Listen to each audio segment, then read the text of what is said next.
Bienvenida, bienvenido a Observatorio Cotidiano. Quizá el caso que más ha lastimado a la sociedad mexicana en los últimos años ha sido la desaparición de los 43 normalistas de Ayotzinapa. Hoy vamos a hablar de ese caso sentido y de ese caso todavía presente en el México actual, pero a propósito de una investigación que realizó la Comisión Nacional de los Derechos Humanos. Y lo primero que te preguntaría a Luis Raúl, presidente de la comisión, a quien agradezco además mucho que esté hoy en Observatorio, es ¿por qué la CNDH realiza una investigación propia, siendo que ya existían otras investigaciones de autoridades, de organismos internacionales, de comisiones internacionales ad hoc? ¿Por qué la CNDH se involucra en una investigación propia sobre los hechos de Ayotzinapa? Porque la barbarie de Ayotzinapa, Pedro, significa violaciones a derechos humanos, que es la esencia misma de la competencia de la Comisión Nacional de Derechos Humanos. La presunción en sus orígenes al iniciar la investigación era la participación por acción o omisión de autoridades, que hoy con la recomendación que ha emitido el 25 de noviembre la CNDH confirma las gravísimas violaciones a derechos humanos, porque es la desaparición forzada, torturas, malos tratos, detenciones arbitrarias, omisiones de distintos rangos de autoridad, y por eso la Comisión Nacional en su mandato, que es conocer todo acto o omisión de cualquier autoridad, ¿sí?, que violente derechos fundamentales. Y por eso la CNDH inició una investigación, se calificó de violación grave, la cual se ha confirmado con la recomendación de cerca de 2.200 páginas que muestran un análisis de cerca de 1 millón de fojas. Análisis, no es una síntesis simple, es el análisis del contenido de 1 millón de fojas. Es muy impresionante la investigación, José. Yo tuve oportunidad de conocerla y es en verdad muy exhaustiva. Y ustedes llegan a una serie de conclusiones sobre los hechos. Nárranos brevemente qué es, desde el punto de vista de la CNDH, lo que sucedió ese día en Ayotzinapa. Claro, Pedro, es desde luego una noche trágica, la del 26 y madrugada del 27 de septiembre de 2014. Los saldos terribles de aquella noche se dan en el sentido de que hay 6 fallecidos, 6 muertos, hay 42 personas lesionadas físicamente a la alteración de su salud, y también hay la desaparición, como todos sabemos, de los 43 normalistas de Ayotzinapa. Ese es el saldo. ¿Y qué provocó ese saldo? Bueno, provocó nada menos y nada más que la colusión de autoridades de los 3 niveles de gobierno con el crimen organizado. Y eso detonó, ante la situación prevaleciente en Iguala, en la investigación que se hace y que ordena el presidente de la Comisión de Derechos Humanos, es hacer un análisis profundo de los hechos en el antes, durante y después de los hechos. Justamente tú te refieres al durante. Pues justamente en aquella noche, para entenderlo, había que penetrar en cuál era lo que prevalecía en aquella época, y hay muchas explicaciones que se dan para los hechos del día 26 y 27 en relación con lo que prevalecía en la situación criminal, por ejemplo, ¿no? Entonces, no fue algo que surgió de la noche a la mañana, es algo que se venía gestando desde tiempo atrás. Había una descomposición, digamos, total, en el ambiente y en la vida cotidiana en Ayotzinapa. Exacto. Bueno, y ahí la investigación, perdón, era simplemente en ese durante establecer qué había acontecido desde los primeros momentos, es más, incluso desde antes de que los jóvenes salieran de Ayotzinapa. Entonces la investigación abarca de todo ese día, qué es lo que hicieron, cómo ya se supone no iban a tener ninguna actividad alrededor de la 1 de la tarde, sin embargo hay un cambio abrupto sobre esa decisión y a las 5:30 de la tarde salen de Ayotzinapa, se van a Iguala en 2 autobuses, llegan, toman otros 13 autobuses, hay ahí un 6º autobús del que se explica en la recomendación, que nos parece muy importante que tenga que profundizar la Procuraduría en ello, porque eso seguramente tendrá que ver con las motivaciones y explicar muy bien sobre las razones por las cuales fueron agredidos los normalistas. Y ahí, repito, hay intervención y omisiones, como explicaba el presidente de la comisión, en la actuación de las autoridades. Y ahí es en donde se configura lo que llamamos violación de derechos humanos, porque son las autoridades de los distintos órdenes de gobierno. A ver, Luis Raúl, ahí me gustaría que nos quieras, ¿qué autoridades son las autoridades que desde el punto de vista de ustedes cometen omisiones o excesos que configuran eso que conocemos como violaciones de derechos humanos? Originalmente se hablaba de la participación solo de la policía de Iguala.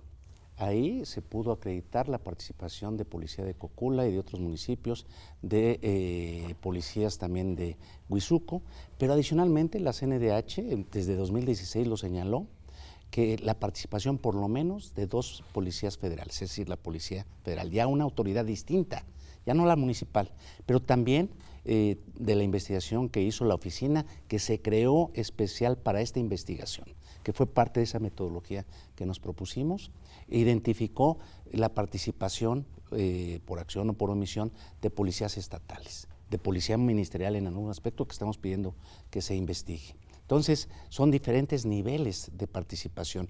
En algún aspecto también hay señalamientos que pedimos investiguen de elementos militares. ¿Cuál fue la omisión de elementos militares, por ejemplo, en la incursión que hicieron a la Clínica Cristina? Entonces, ahí está señalado en la recomendación. Pasamos de un nivel exclusivamente local, municipal, al acreditamiento claro de Policía Federal.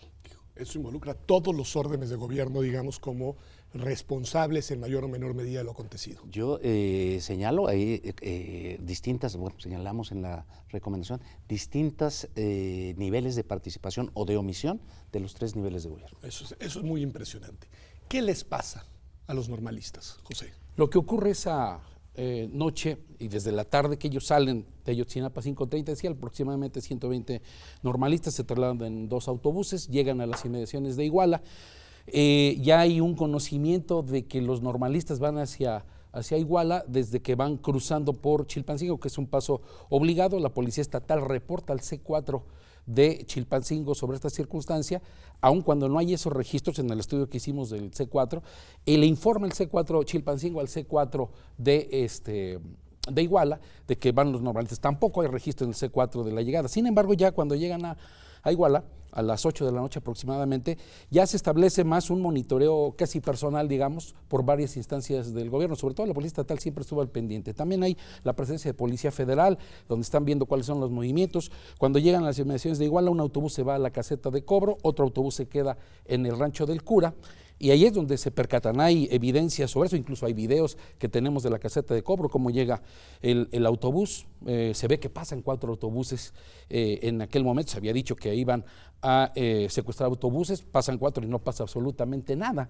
los alumnos no toman estos autobuses, de ahí con otras evidencias concluimos pues que no era exactamente el motivo por el cual tenían presencia en Iguala. Y de ahí, cuando hay la intercepción de un autobús que venía desde es el que nosotros le llamamos el 6º autobús, que había salido desde Acapulco para Chilpancingo.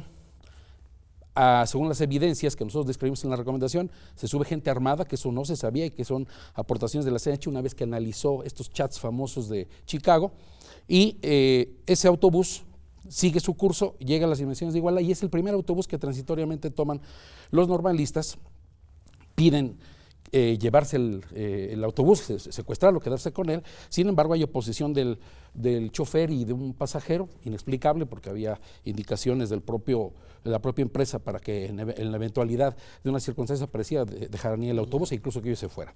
No pasa eso, se suben 8 normalistas en ese autobús, van a la central porque se supone que una vez llegando ya les van a entregar el autobús, cosa que no ocurre. Los chicos le llaman a sus líderes que están en los 2 autobuses que se habían permanecido en estos 2 lugares que decía, en la caseta y en el rancho del cura, y van estos 2 grupos hacia la central para ir por sus compañeros. Ya no pueden sacar ese 6º autobús, bajó el pasaje, sacaron su equipaje, pero nunca les permitieron sacar ese autobús y nosotros hemos centrado la atención en que se tiene que hacer una investigación profunda de eso.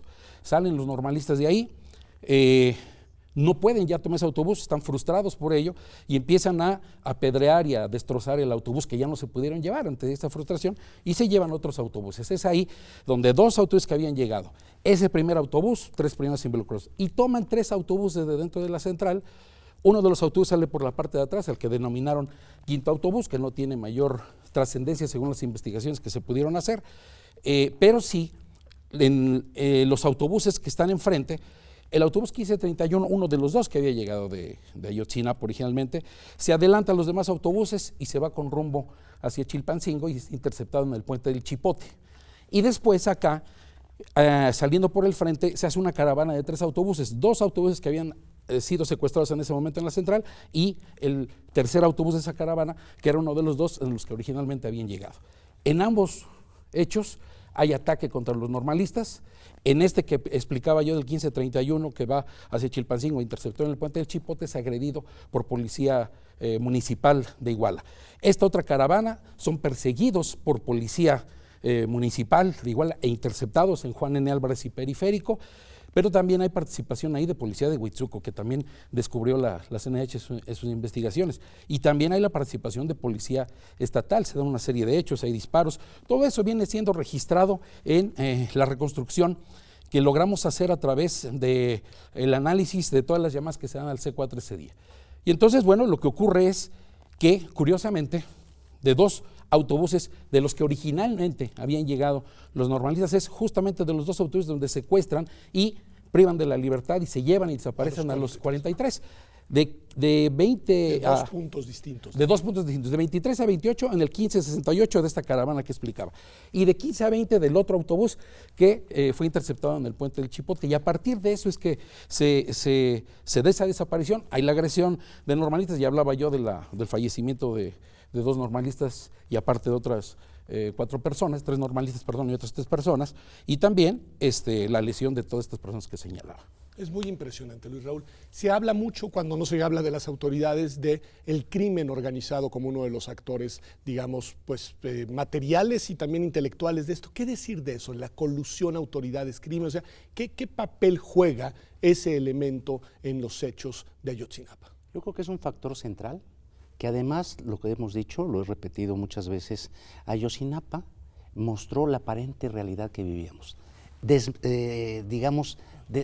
Abrió lo que nos estaba pasando en México y que tal vez no queríamos ver, que es las desapariciones. Hablamos ahorita de 43 estudiantes desaparecidos, pero tenemos más de 40,000.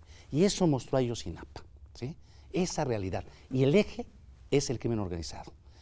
Circunstancias similares, en otra dimensión, se dieron en Tierra Blanca o en Papantla, en Veracruz, donde los policías entregan al crimen organizado también a jóvenes. Entonces, el crimen organizado y la recomendación exhibe la estructura de los 3 grupos criminales con presencia en Guerrero, Ardillos Rojos y Guerreros Unidos, y uno de los ejes motivacionales de lo que pudo haber acontecido o desencadenado esta lamentable agresión, esta barbarie, es el eje del narcotráfico. Pues impresionante, la verdad, lo que nos han reconstruido hasta ahora. Vamos un corte y regresamos aquí a Observatorio Cotidiano. Como usted ve, esta es la investigación, y lo digo yo que la he leído junto con otras, desde mi punto de vista, más exhaustiva y más completa que se ha llevado a cabo sobre los terribles hechos acaecidos en Ayotzinapa, en la desaparición de los 43 normalistas, que todavía al día de hoy los seguimos esperando. Ya volvemos aquí a Observatorio Cotidiano.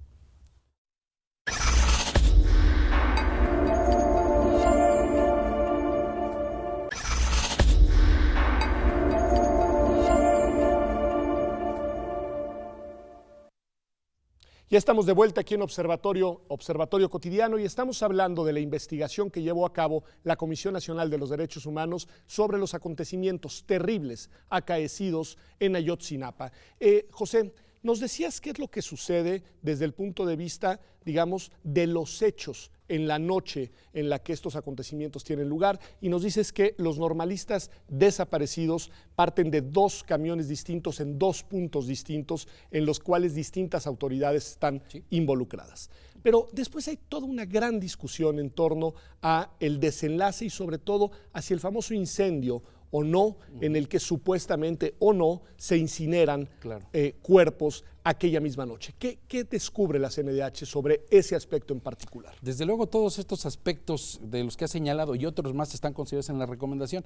Y hay una relación íntima, a pesar de que uno puede segmentar y explicar un tema en particular. Tú hablas ahorita, por ejemplo, de 2 temas. Uno, lo que es el incendio, que significa el basurero. Pero también hablas sobre el destino de los normalistas y de estos 2 lugares donde fueron sustraídos. Y yo creo que para dar una respuesta completa a esto, más o menos de manera sintética, yo lo que puedo decir es lo siguiente. La tesis original de la Procuraduría de la República, de la autoridad, fue: a los 43 normalistas, los 43, fueron sustraídos del tercer camión de esta caravana que explicaba hace un ratito. Y de ahí fueron llevados, según la tesis de la Procuraduría, a la Comandancia de Policía de Iguala, y de la Comandancia de Policía, sacados por Policía de Iguala y de Cocula, que no tenía competencia en el lugar, pero ahí estaba por órdenes del patrón, que es el que consideramos es el autor intelectual de estos hechos, y de ahí los sacan de la comandancia y se los llevan y se los entregan al grupo criminal de Guerreros Unidos en un lugar que se llama Loma de Coyote. Y esa misma noche se los trasladan el grupo criminal hacia el basurero. Viene todo lo que sabemos de la ejecución, de la incineración de los cadáveres, y a la noche, durante toda la noche y al día siguiente, se recogen los restos, se ponen en bolsas aparentemente y se llevan a disipar sus restos en el río San Juan. Esa es la ruta de desaparición que señalaba la Procuraduría. Sin embargo, la investigación de la CNDH determinó que no era del todo cierto esto, al menos porque existía una ruta adicional de desaparición. Como ya explicaba hace rato y como bien decías tú, está este otro autobús en donde son llevados los normalistas, interceptados en el puente del Chipote, y gracias a las pruebas que pudo recabar la CNDH, entre ellos un testimonio de una persona que confió en la CNDH, en donde escucha qué es lo que acontece en aquel momento, donde se habla justamente de la participación de la Policía Federal, de al menos 2 elementos, pero donde se habla que esos normalistas de 15 a 20 iban a ser llevados hacia Huitzuco para ponerlos a disposición del patrón y que él decidiera sobre su destino. En aquel momento nosotros que establecimos esa situación, pues ya difería de lo que se había señalado por parte de las autoridades, pero había un punto muy importante que también le dijimos a la Procuraduría, y ya lo vislumbramos desde el 23 de julio de 2015, lo volvimos a decir en abril de 2016 señalando, a ver, hay unos restos óseos que fueron recuperados de la bolsa del río San Juan, la única que se recuperó, se enviaron a Innsbruck y se determinó hasta este momento que hay 2 normalistas que han sido identificados, pero me voy a referir a uno porque se da en este entorno importante.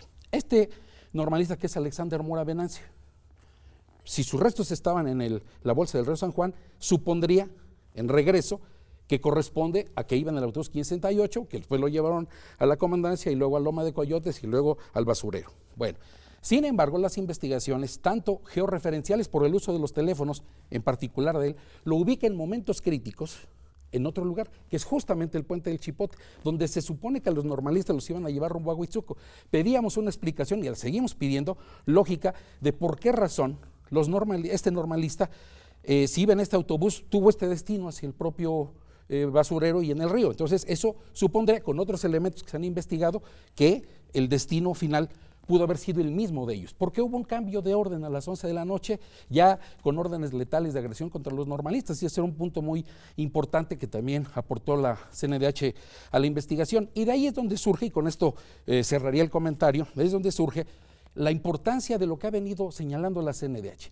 Deben de analizarse de esos 63,000 restos óseos que fueron recuperados del basurero y de la bolsa del río San Juan, enviarlos a investigación genética. Particularmente la CNDH, al ver que solamente 27 restos óseos habían sido analizados por la Procuraduría, a sugerencia incluso del equipo argentino de antropología forense, y la CNDH hizo una investigación de esos 63,000 restos óseos. En un muestreo que hizo determinó que había al menos 114 restos que eran susceptibles de este análisis, y es donde hemos centrado nuestra posición, porque esos restos pueden corresponder a uno de los normalistas. Si corresponden, habríamos avanzado en la investigación. Si no corresponden, corresponderían de alguno de esos 40,000 desaparecidos que existen, y también tienen el mismo derecho de saber por qué es su destino. Por supuesto. Y ahí viene todo un análisis que quizá en algún otro momento podemos dar sobre por qué pensamos que al menos ahí hay 21 personas distintas. A ver, Luis Raúl, una cosa importante. Todo el tiempo José nos dice, nosotros hemos insistido.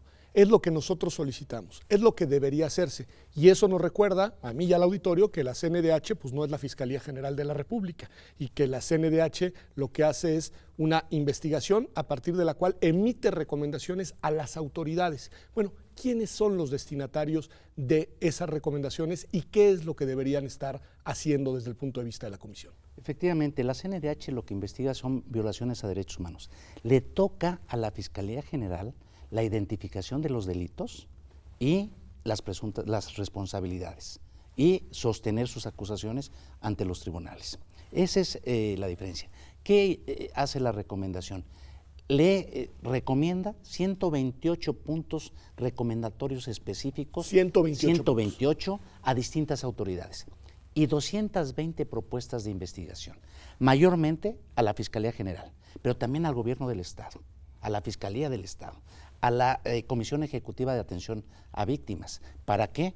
Para que haga un planteamiento de reparación integral del daño, ¿sí? No solamente individual, familiar, sino colectivo. Entonces, va a muchas autoridades, pero mayormente a la Fiscalía. ¿Qué esperamos de la Fiscalía? Que lo que proponemos, eso ha sido lo que nos han dicho las autoridades que van a atender, porque aceptaron nuestra recomendación, es lo que ahí planteamos. Pero cierro mi comentario con lo siguiente.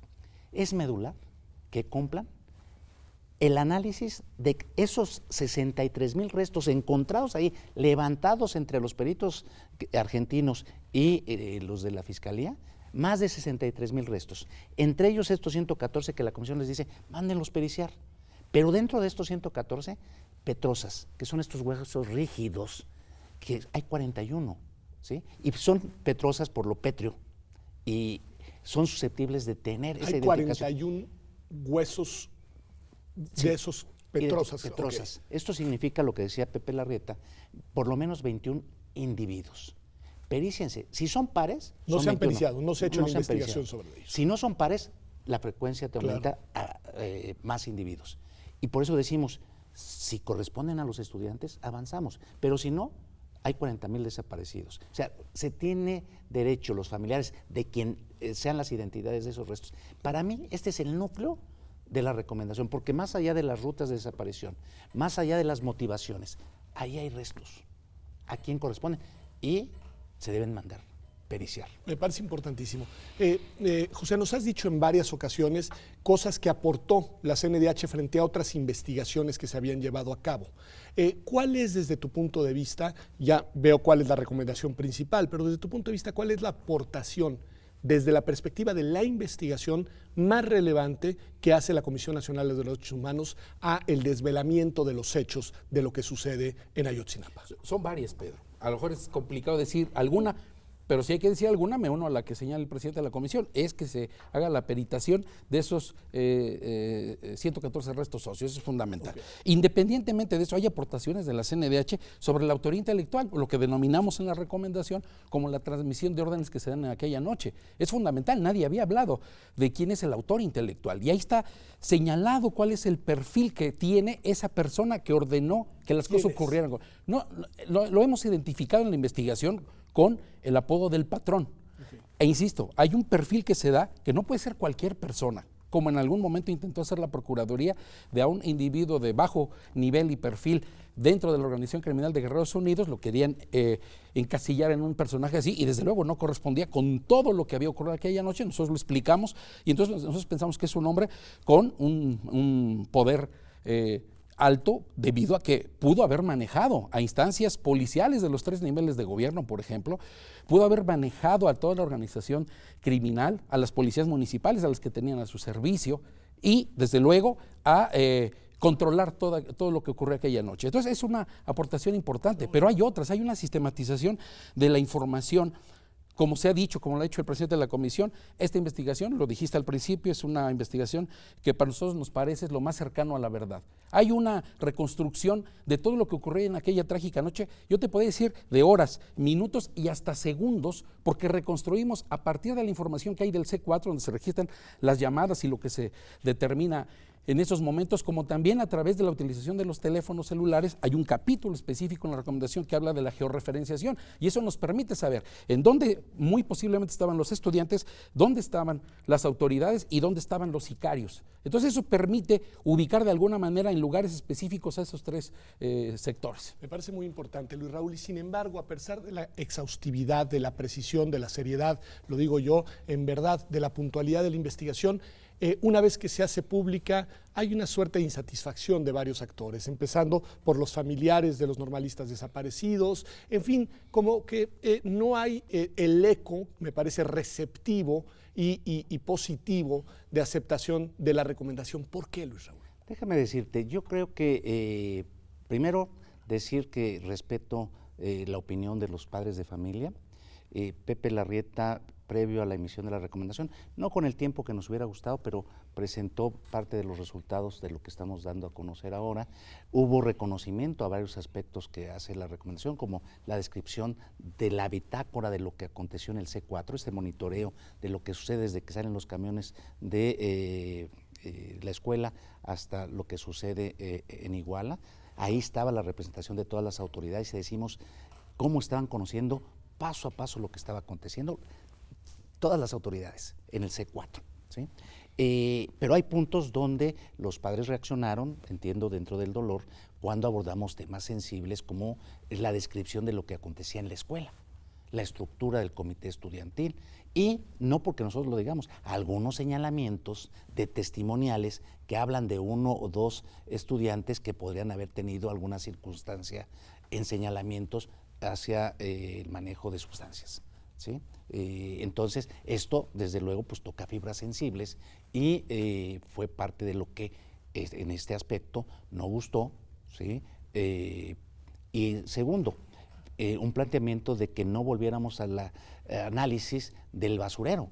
Ninguna investigación puede excluir ninguna posibilidad. Nosotros por eso hablamos de 10 rutas, pero cada una con el soporte que tiene, e invitamos a que la lectura de la recomendación se vayan a la evidencia que soporta. Esa es la bondad de esta recomendación, la sistematización y las pruebas que sostienen cada señalamiento que hacemos. Pues me parece importantísimo. En verdad, yo lo que quiero hacer es un reconocimiento público aquí desde Observatorio al trabajo que ha llevado a cabo, no solo en este caso, sino en general en los últimos años la Comisión Nacional de los Derechos Humanos, pero sobre todo en este caso en particular y sobre esta investigación concreta en uno de los hechos, que ya lo decía yo al inicio del programa, más ha lastimado a la sociedad mexicana, y creo que lo dice muy bien Luis Raúl González Pérez, porque entre otras cosas develó la situación en la que nos encontramos desde hace ya años en el país y en el cual son 43, pero también son 40,000 personas desaparecidas probablemente en entornos muy similares de colusión, de contubernio, de complicidad